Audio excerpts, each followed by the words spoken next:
নারায়ণগঞ্জে যেমন গডফাদার ছিল, কক্সবাজারে গডফাদার ছিল।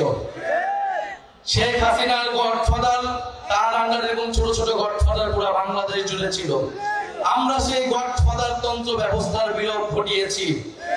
আমরা নতুন কোন গডফাদারের আবির্ভাব হতে দিব না।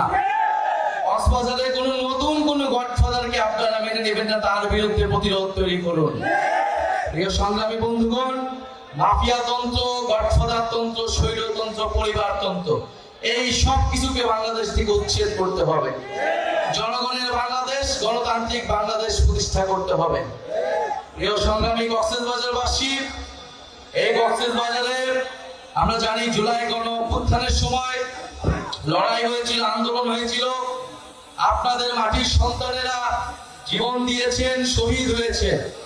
আরো একজন শহীদের কথা বলতে চাই, যিনি রোহিঙ্গা কমিউনিটির হয়েও এই গণ অভ্যুত্থানে শহীদ হয়েছিলেন, শহীদ নূর মোস্তফা। আমরা চাই অবিলম্বে তাকে যাতে গেজেটভুক্ত করা হোক।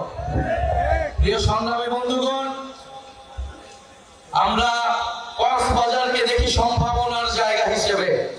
হাসনাত আব্দুল্লাহ বলেছেন, বাংলাদেশের ভবিষ্যৎ, বাংলাদেশের সম্ভাবনা হচ্ছে এই বঙ্গোপসাগরে। আমাদেরকে সমুদ্র শক্তি, নৌ শক্তিতে শক্তিশালী হতে হবে।